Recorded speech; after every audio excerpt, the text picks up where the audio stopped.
वर्ष 2024 में राज्य विधानमंडल के इस प्रथम सत्र में आप सभी का स्वागत करते हुए मुझे बेहद खुशी हो रही है।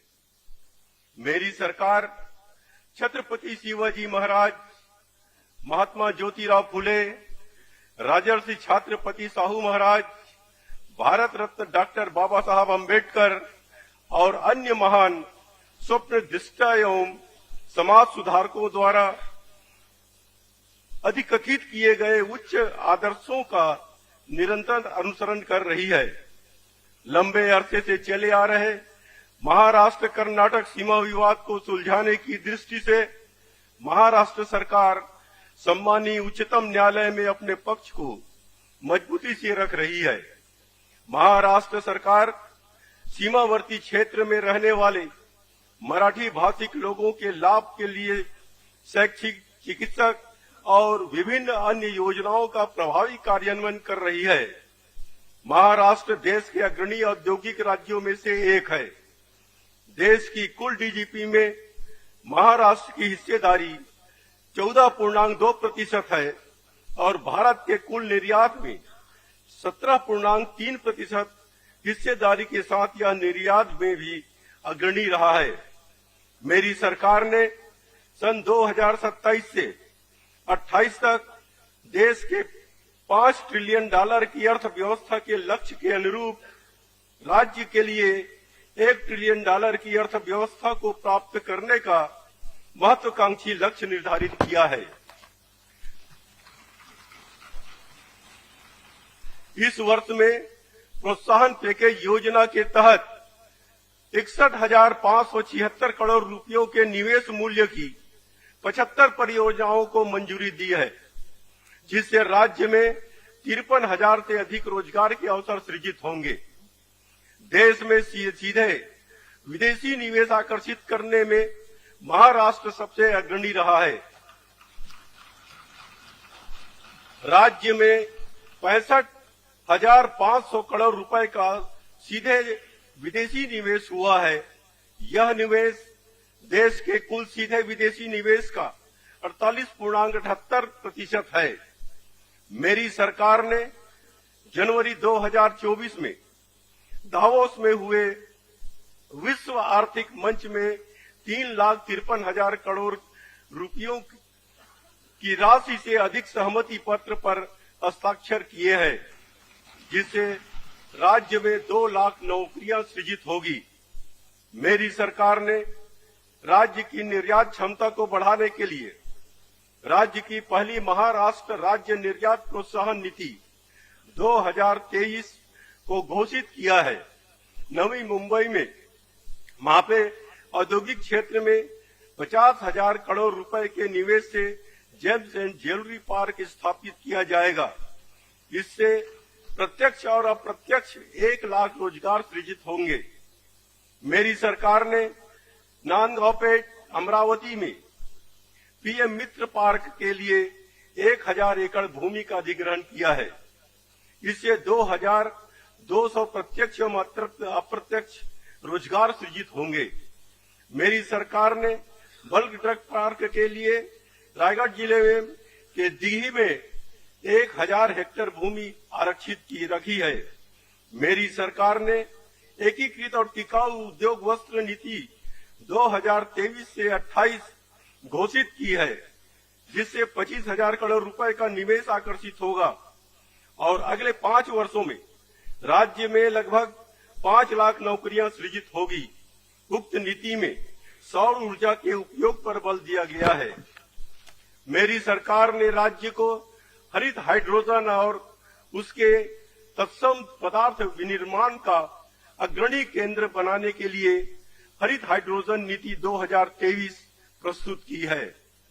एनटीपीसी ग्रीन एनर्जी लिमिटेड और 6 निजी विकासकों के साथ 2,76,000 करोड़ रुपए के निवेश की नवीनीकरण ऊर्जा परियोजना से संबंधित सहमति पत्र पर हस्ताक्षर किए हैं, जिससे 64,000 नौकरियों का सृजन होगा।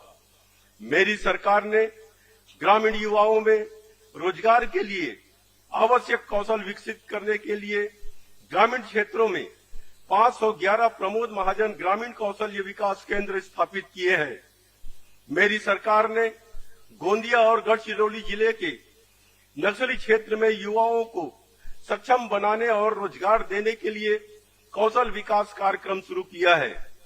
साथ ही गढ़चिरौली में 2 नए औद्योगिक प्रशिक्षण संस्थान स्थापित किए गए हैं।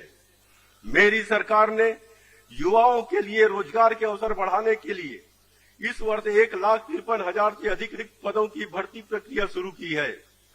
मेरी सरकार ने महाराष्ट्र सरकार के अधिकारियों और कर्मचारियों जिनके भर्ती विज्ञापन या अधिसूचना 1 नवंबर 2005 के पूर्व जारी हुई थी, परंतु 1 नवंबर 2005 को या उसके पश्चात वे सरकारी सेवाओं में शामिल हुए हैं, उन्हें केंद्र सरकार के आधार पर पुरानी निवृत्त पेंशन योजना कार्यान्वित करने का निर्णय लिया है।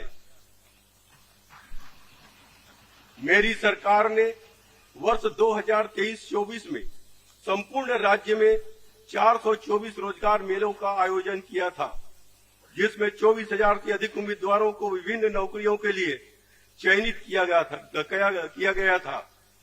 दिसंबर 2023 में नागपुर में एक राज्य स्तरीय महारोजगार मेला आयोजित किया गया था, जिसमें 11,000 से अधिक उम्मीदवारों को विभिन्न नौकरियों के लिए चयनित किया गया था। मेरी सरकार ने महाराष्ट्र भवन और अन्य सनिर्माण श्रमिक कल्याण बोर्ड के संकेत स्थल पर 21 लाख से अधिक सनिर्माण श्रमिकों को पंजीकृत किया है। लगभग 7,11,000 सनिर्माण श्रमिकों को प्रत्यक्ष लाभ अंतरण के जरिए 941 करोड़ रुपए का लाभ दिए हैं। मेरी सरकार ने राज्य के असंगठित श्रमिकों को सामाजिक सुरक्षा लाभ और कल्याण योजनाओं का लाभ देने के लिए महाराष्ट्र राज्य असंगठित श्रमिक कल्याण निगम और विभिन्न उद्योगों के साथ जुड़े 39 आभासी बोर्डों की स्थापना को मान्यता दी है।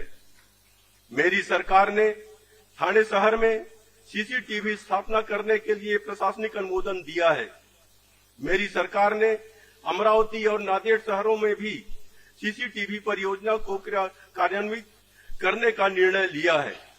मेरी सरकार ने प्राकृतिक आपदाओं, लोक स्वास्थ्य, कृषि, यातायात नियंत्रण, पर्यवेक्षण और निगरानी आदि जैसे विभिन्न क्षेत्रों में ड्रोन प्रौद्योगिकी के लिए उपयोग के लिए महाराष्ट्र ड्रोन मिशन को मान्यता दी है। मेरी सरकार जिला अस्पतालों, सामान्य अस्पतालों और अन्य सरकारी स्वास्थ्य संगठनों में भी सभी नागरिकों को मुफ्त चिकित्सा उपचार देने के लिए प्रतिबद्ध है।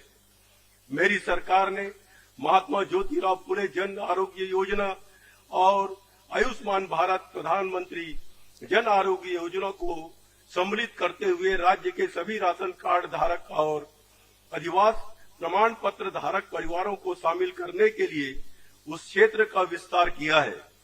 वार्षिक बीमा सुरक्षा प्रति परिवार 1,50,000 रुपयों से बढ़कर प्रति परिवार 5 लाख रुपये की गई है। मेरी सरकार ने व्यापक प्राथमिक स्वास्थ्य देखभाल सेवाओं के लिए हिंदू हृदय सम्राट बाला साहब ठाकरे आपदा दवाखाना कार्यक्रम शुरू किया है। मुंबई में 30 बहुविध चिकित्सालयों सहित 220 चिकित्सा केंद्र परिचालन में है और 5 बहुविधिक चिकित्सालयों और निदान केंद्रों के साथ 43 चिकित्सा केंद्र बनाने का नियोजित है। यह सुविधाएं निःशुल्क चिकित्सा जांच, दवाएं, रक्त परीक्षण और विशेषज्ञ परामर्श देती है, जिससे बंबई में रहने वाले 35 लाख से अधिक व्यक्तियों को लाभ हुआ है। राज्य के शेष हिस्सों में हृदय सम्राट बाला साहब ठाकरे आपदा दवाखाना के तहत 15 लाख से अधिक रुग्णों को चिकित्सा सहायता देने वाले 347 क्लिनिक खोले गए हैं। मेरी सरकार ने महाराष्ट्र राज्य ग्रामीण जीवनोत्तरी अभियान के 61,56,000 परिवार को जोड़ा है। सरकार ने सामुदायिक संसाधन व्यक्तियों के लिए परिश्रमिक 3,000 रुपयों से बढ़ाकर 6,000 रुपये किया है और स्वयं सहायता समूह के लिए परिक्रामी निधि 15,000 रुपये से 30,000 रुपये तक बढ़ाई है। स्वच्छ भारत अभियान ग्रामीण टप्पादोन के तहत 90,000 व्यक्तिगत घरेलू शौचालय और 2,600 सामुदायिक स्वच्छता परिसरों का सन्निर्माण किया गया है और 28,300 गांवों को खुले में शौच मुक्त ग्राम घोषित किया है। बाला साहब स्मृति मातोश्री ग्राम पंचायत बनड़ी योजना के तहत मेरी सरकार ने 2000 तक की जनसंख्या वाले ग्राम पंचायतों के ग्राम पंचायत भवनों के सन्निर्माण के लिए 20 लाख रुपए और 2000 से अधिक जनसंख्या वाले ग्राम पंचायत को 25 लाख रुपए का पुनरीक्षित अनुदान आवंटित करने का निर्णय लिया है। मेरी सरकार ने प्रधानमंत्री आवास योजना ग्रामीण और अन्य राज्य प्रायोजित ग्रामीण गृह निर्माण योजनाओं के कार्यान्वयन में तेजी लाने के लिए राष्ट्रीय गृह निर्माण दिन पर महा आवास अभियान 2023-24 शुरू किया है।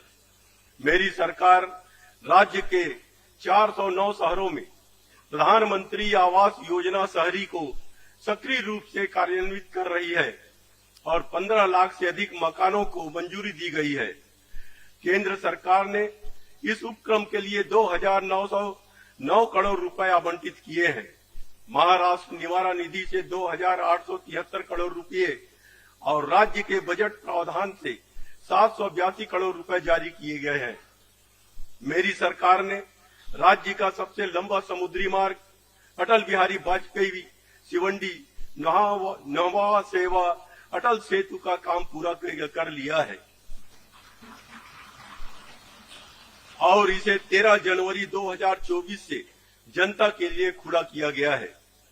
मेरी सरकार हिंदू हृदय सम्राट बाला साहब ठाकरे महाराष्ट्र समृद्धि महामार्ग का विस्तार कर रही है, जिसमें सिंधखेंड राजा से सेव गांव तक 4 लेन राग निर्माण, भंडारा गढ़चिरौली, नागपुर चंद्रपुर और नागपुर गोंदिया के साथ साथ जालना से नांदेड़ तेज गति राजमार्ग को जोड़ने वाले सन्निर्माण का प्रस्ताव है। मेरी सरकार ने एशियाई विकास बैंक की सहायता से 451 किलोमीटर सड़क के विकास का काम पूरा किया है। नाबार्ड ऋण सहायता योजना के तहत 2,470 किलोमीटर सड़कों का सुधार और 731 पुलों का निर्माण पूरा किया है। हाइब्रिड इम्यूनिटी योजना के तहत 6,700 किलोमीटर लंबी सड़क का काम पूरा हो चुका है। मेरी सरकार ने राज्य सरकार के हिस्से के रूप में जालना जलगांव इस नई ब्रॉडगेज रेलवे लाइन के लिए 3,552 करोड़ रुपए और नांदेड़ बिदर नई रेलवे परियोजना के लिए 750 करोड़ रुपए मंजूर किए हैं। मेरी सरकार ने 5,700 गांवों में जल युक्त शिवार अभियान 2.0 या दूसरा चरण शुरू किया है। मेरी सरकार ने राज्य के अति दोहित किए गए तीव्र और अर्ध तीव्र जल संकटग्रस्त जल संभरण क्षेत्रों के लिए 13 जिलों के 43 तालुकाओं के 1,442 गांवों में अटल भूजल योजना कार्यान्वित की है। जन सहभागिता से सभी 1,133 सामुदायिक नेतृत्व वाली जल सुरक्षा योजनाएं तैयार की गई है और उनका कार्यान्वयन प्रगति पथ पर है। मेरी सरकार ने किसानों की जलवायु अनुकूलता और लाभ क्षमता बढ़ाने के लिए 21 जिलों में 6,000 करोड़ रुपए लागत की नानाजी देशमुख कृषि संजीवनी प्रकल्प टप्पाडोन को लागू करने का सैद्धांतिक अनुमोदन दिया है। मेरी सरकार ने प्रधानमंत्री सिंचाई योजना के तहत 27 परियोजनाओं और बली राजा जल संजीवनी योजना के तहत 91 परियोजनाओं को मान्यता दी है। वर्तमान में दोनों योजनाओं के जरिए 5,21,000 हेक्टेयर की संयुक्त सिंचाई क्षमता प्राप्त हो चुकी है। मेरी सरकार ने 13 लाख हेक्टेयर की सिंचाई क्षमता सृजित करने वाले 80,000 करोड़ रुपए लागत की 68 परियोजनाओं को प्रशासनिक अनुमोदन दिया है। मेरी सरकार ने सार्वजनिक निजी भागीदारी के जरिए लिफ्ट सिंचाई प्रणालियों और अन्य नवीनीकरण ऊर्जा हाइब्रिड परियोजनाओं के साथ मिलकर पंप भंडारण परियोजना को विकसित करने के लिए नीति तैयार की है। मेरी सरकार ने राज्य में सोलर पंपों की स्थापना बिठाने में देश में प्रथम स्थान प्राप्त किया है। मेरी सरकार ने कृषि उपभोक्ताओं को दिन के समय बिजली आपूर्ति करने के लिए मुख्यमंत्री सौर कृषि वाहिनी योजना 2.0 शुरू की है। इस कार्यक्रम का लक्ष्य 2025 तक लगभग 7,000 मेगावाट क्षमता की सौर ऊर्जा निर्माण करके कम से कम 30% कृषि वाहिनियों का सौर ऊर्जाकरण करना है।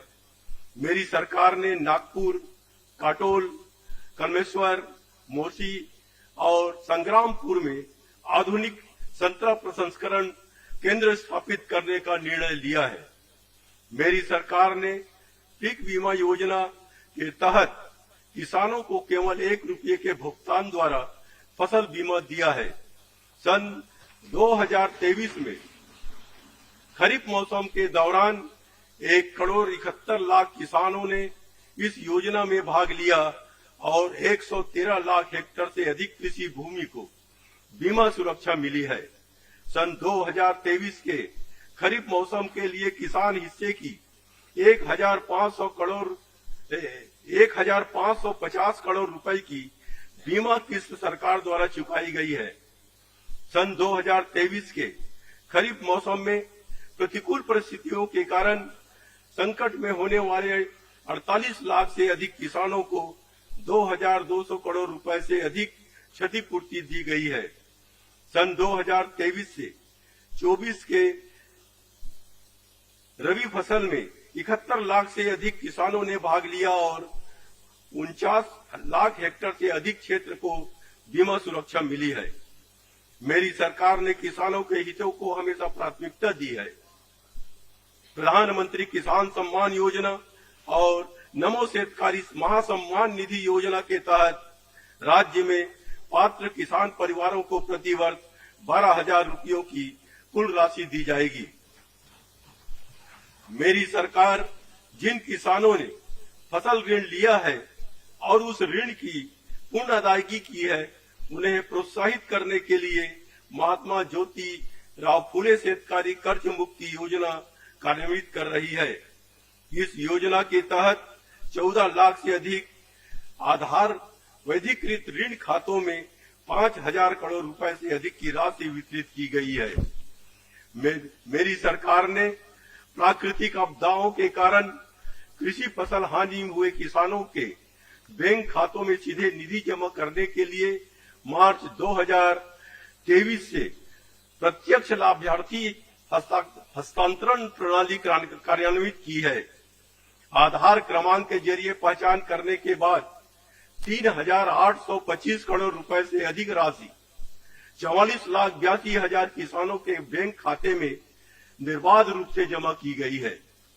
मेरी सरकार ने किमान आधारभूत कीमत योजना के तहत धान उत्पादक किसानों को प्रति हेक्टेयर 20,000 रुपये की प्रोत्साहन राशि अधिकतम 2 हेक्टेयर की सीमा तक देने की घोषणा की है। मेरी सरकार ने राज्य के अकृषक सहकारी क्रेडिट संस्थाओं साथ ही साथ वेतन कर्मचारी सहकारी क्रेडिट संस्थाओं में 1 लाख रुपयों तक की सीमा को निक्षेप को संरक्षण देने का निर्णय लिया है। इससे राज्य के लगभग 3 करोड़ निक्षेपकों को लाभ मिलेगा।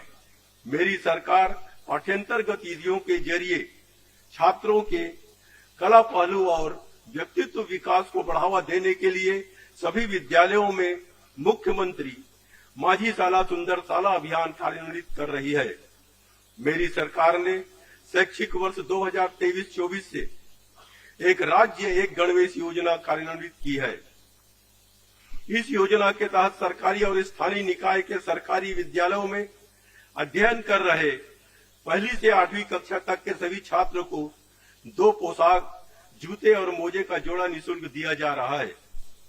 मेरी सरकार ने ठाणे, पालघर, अमरावती, वर्धा, भंडारा, बुल्डाना, गढ़चिरौली, वासिम, जालना और हिंगोली में नए सरकारी चिकित्सा महाविद्यालयों की स्थापना को मान्यता दी है।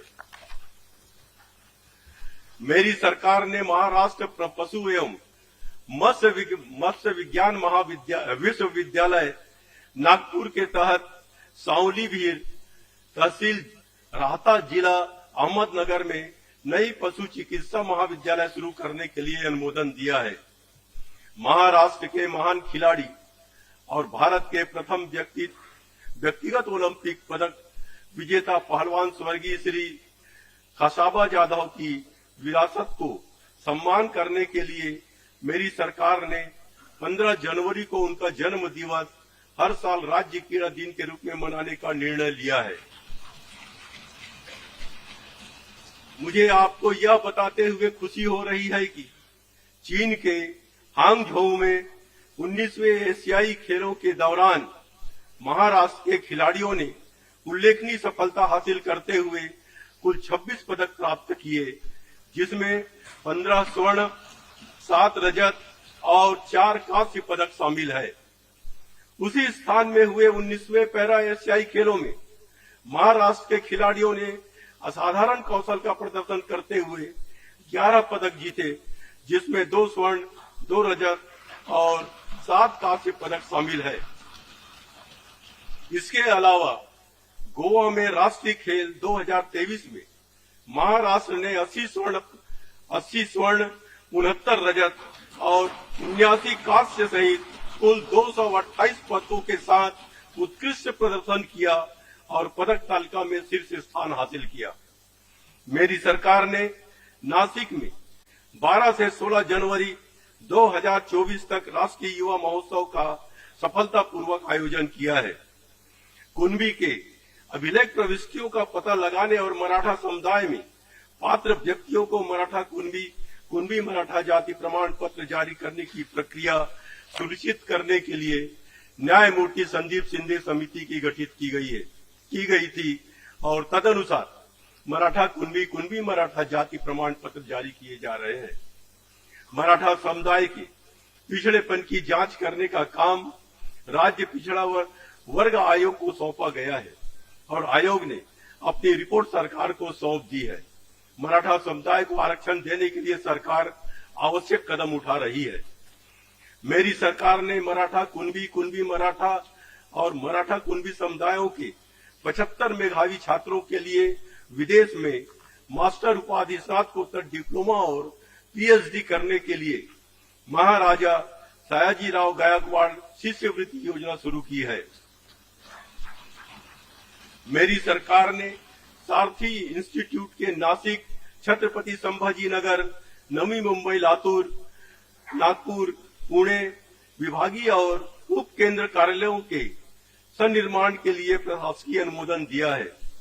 मेरी सरकार ने अन्ना साहब पाटिल आर्थिक मागास विकास महामंडल के जरिए 17,500 से अधिक मराठा समुदाय के लाभार्थियों को उनके कारोबार ऋण के लिए ब्याज प्रतिविधाय के रूप में 232 करोड़ रुपए वितरित किए हैं। मेरी सरकार ने ज्ञान ज्योति सावित्रीबाई फुले आधार योजना के तहत अन्य पिछड़े वर्ग, निरधिसूचित जनजाति, खानाबदोश जनजाति और विशेष पिछड़े प्रवर्गों के छात्रों जिन्हें सरकारी छात्रावास में प्रवेश नहीं मिला है, उनको भोजन, आवास और अन्य शैक्षिक सुविधाएं देने के लिए भत्ते सीधे उनके बैंक खातों में जमा करने का निर्णय लिया है। मेरी सरकार ने विदेश में उच्चतर शिक्षा के लिए विमुक्त जाति के खानाबदोश जनजाति, अन्य पिछड़े वर्ग और विशेष पिछड़े प्रवर्गों के मेधावी छात्रों के लिए विदेशी छात्र वृत्तियों की संख्या 50 से बढ़ाकर 75 कर दी है। मेरी सरकार ने गुरव, लिंगायत, नाभिक, रामोसी व वडार समुदायों के उत्थान के लिए निगम स्थापित करने का निर्णय लिया है।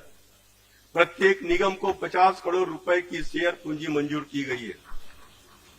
मेरी सरकार अन्य पिछड़े वर्गों, निरधिसूचित जनजातियों, खानाबदोश जनजातियों और विशेष पिछड़े प्रवर्गों के लिए अगले 3 वर्षों में 10 लाख आवासों का सनिर्माण करने के लिए राज्य में मोदी आवास गृह निर्माण योजना कार्यान्वित कर रही है। इस योजना के तहत 12,000 करोड़ रुपए उपलब्ध कराए जाएंगे। मेरी सरकार ने दिव्यांगजनों की उन्नति के लिए दिव्यांग कल्याण विभाग दिव्यांगचादारी प्रभावशाली अभियान शुरू किया है। इस अभियान के 28 जिलों को सम्मिलित किया गया है, जिसमें 85,000 से अधिक दिव्यांगजन लाभान्वित हुए हैं। मेरी सरकार ने विभिन्न गृह निर्माण संस्थाओं को सरकारी भूमि देते समय दिव्यांगों के लिए आरक्षण 3% से बढ़ाकर 5% किया है।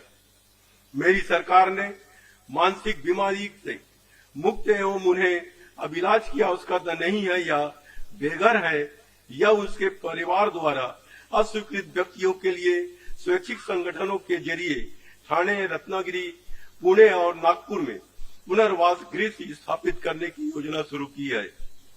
मेरी सरकार ने संजय गांधी निराधार अनुदान योजना और श्रावण बाल सेवा राज्य सेवा निवृत्ति योजना के तहत वृद्ध व्यक्तियों, विधवाओं और विकलांग व्यक्तियों जैसे 45 लाख लाभार्थियों के लिए वित्तीय सहायता 1,000 रुपए से बढ़ाकर 1,500 रुपए तक की है। मेरी सरकार इस योजना के लिए लगभग 6,000 करोड़ रुपए का व्यय उपगत कर रही है। मेरी सरकार ने मुख्यमंत्री वयोश्री योजना के तहत 65 वर्ष और उससे अधिक उम्र के वरिष्ठ नागरिकों को उम्र के कारण उद्भूत शारीरिक विकलांगता और दुर्बलता का निराकरण करने के लिए उन्हें 3,000 रुपए का एक समय एक मुफ्त आर्थिक सहायता देने का निर्णय लिया है। मेरी सरकार ने 75 वर्ष से ऊपर की आयु के सभी वरिष्ठ नागरिकों को महाराष्ट्र राज्य सड़क परिवहन निगम की बसों में निःशुल्क यात्रा करने की सुविधा दी है। इस योजना का आज तक 26 करोड़ से अधिक समयों पर वरिष्ठ नागरिकों ने लाभ लिया है। महिला सम्मान योजना के तहत मेरी सरकार महिलाओं को महाराष्ट्र राज्य सड़क परिवहन निगम के बसों में यात्रा करते समय टिकट दरों में 50% की छूट दे रही है। इस योजना का लाभ आज तक 51 करोड़ से अधिक समयों पर महिलाओं ने लिया है और इसके लिए 1,461 करोड़ रुपए की छूट प्राप्त रकम दी गई है।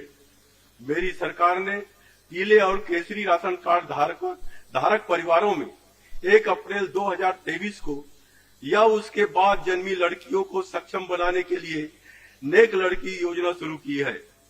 इस योजना के तहत लाभार्थी लड़कियों को 18 वर्ष की आयु पूरी होने तक विभिन्न चरणों में 1,01,000 रुपए दिए जाएंगे।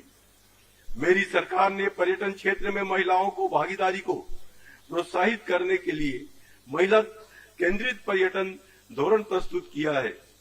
मेरी सरकार ने राष्ट्रीय महिला सुरक्षा मिशन के तहत महिला और बालकों के विरुद्ध होने वाले अपराधों से संबंधित लंबित प्रकरणों को निपटारा करने के लिए 148 विशेष दल प्रगति न्यायालय में 414 नियमित पदों का सृजन करने और 690 पदों को बाहरी यंत्रणा द्वारा भरने की मान्यता दी है। मेरी सरकार ने कुपोषण और एनीमिया से निपटने के लिए लक्षित सार्वजनिक वितरण प्रणाली के जरिए लाभार्थियों को पोषण तत्व गुण संवर्धित चावल वितरित करने का निर्णय लिया है। अब तक सभी जिलों में 12 लाख मीट्रिक टन से अधिक पोषण तत्व गुण संवर्धित चावल वितरित किया गया है। मेरी सरकार ने गुड़ी पड़वा, डॉक्टर बाबा साहब अम्बेडकर जयंती, गौरी गणपति, दिवाली एवं श्री राम प्राण प्रतिष्ठा समारोह जैसे उत्सवों के अवसर पर राष्ट्रीय अन्न सुरक्षा अधिनियम के लाभार्थियों को और किसान आत्महत्या प्रवण 14 जिलों में गरीबी रेखा के ऊपर के किसानों को अन्नदाता सीधा नामक विशेष खाद्य किट वितरित किए हैं। मेरी सरकार ने राज्य में शासन आपल्यादारी यह कल्याणकारी उपक्रम शुरू किया है, जिससे 2 करोड़ से अधिक लाभार्थियों को प्रत्यक्ष रूप से लाभ हुआ है। मेरी सरकार ने मराठवाड़ा के संपूर्ण विकास के लिए 46,000 करोड़ रुपए से अधिक मूल्य के विकास कार्य हाथ में लेने का निर्णय लिया है। मेरी सरकार ने मराठवाड़ा मुक्ति संग्राम दिन के अमृत महोत्सवी वर्ष के अवसर पर मराठवाड़ा क्षेत्र के 8 जिलों में विभिन्न कार्यक्रमों का आयोजन किया है। मराठवाड़ा मुक्ति संग्राम के ऐतिहासिक बलिदान और विजय की स्मृति पर लिखित करते हुए छत्रपति संभाजी नगर में एक भव्य स्मारक बनाने के लिए 100 करोड़ रुपए मंजूर किए हैं।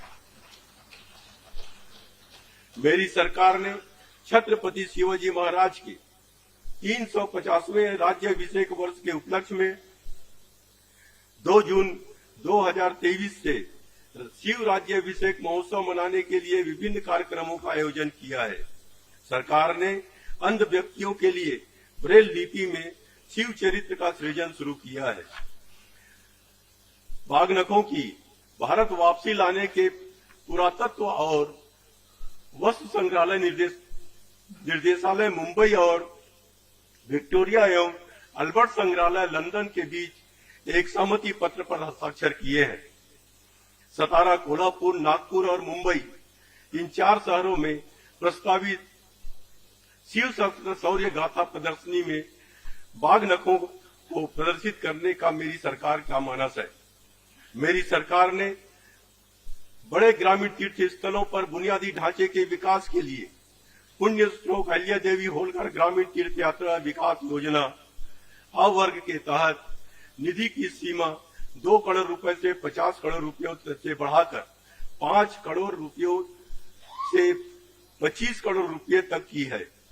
साथ ही मेरी सरकार ने छोटे ग्रामीण तीर्थ स्थलों पर बुनियादी ढांचे के विकास के लिए पुण्य श्लोक अहिल्या देवी होलकर ग्रामीण यात्रा स्थल योजना ब वर्ग के तहत निधि सीमा भी 2 करोड़ रुपए से बढ़ाकर 5 करोड़ रुपए की है। मेरी सरकार ने मराठी भाषा, साहित्य और संस्कृति का संवर्धन, परीक्षण तथा सक्षम करने और उच्चतर शिक्षा में मराठी भाषा को उन्नति के लिए अमरावती जिले के रिद्धपुर में मराठी भाषा विद्यापीठ की स्थापना करने के लिए महाराष्ट्र मराठी भाषा विद्यापीठ अधिनियम 2023 अधिनियमित किया है। मेरी सरकार ने उच्चतम न्यायालय और मुंबई उच्च न्यायालयों के न्याय निर्णयों का मराठी भाषा में अनुवाद करने के लिए आवश्यक सॉफ्टवेयर खरीदने के लिए प्रशासकीय अनुमोदन किया है। इसके अलावा सॉफ्टवेयर की सहायता से मराठी में अनुवाद प्रतियों की जांच करने और प्रमाणित करने के लिए बाहरी यंत्रणा के जरिए 300 मनुष्य शक्ति उपलब्ध कराई जा रही है। मेरी सरकार ने अन्य राज्यों में मराठी भाषी लोगों के लिए मराठी भाषा का प्रचार और प्रसार करने के लिए भाषाई गतिविधियों और कार्यक्रमों के आयोजन करने के लिए महाराष्ट्र परिचय केंद्र, नई दिल्ली और गोवा को आर्थिक सहायता देने का निर्णय लिया है। मेरी सरकार ने चंडी रोड मुंबई के मराठी भाषा भवन के मानचित्र को पुनरीक्षित किया है और तदनुसार लगभग 250 करोड़ रुपए के सन्निर्माण लागत से भवन का निर्माण होगा। सम्मानित सदस्यों, मुझे विश्वास है कि इस विशेष सत्र में आप सम्मिलित होंगे और महाराष्ट्र को अधिक समृद्धि की ओर ले जाने के लिए इन प्रस्तावों पर अपने उचित विचार विमर्श को प्रदर्शित करेंगे। मैं फिर से एक बार आप सभी को मेरी हार्दिक शुभकामनाएं देता हूं। जय हिंद, जय महाराष्ट्र।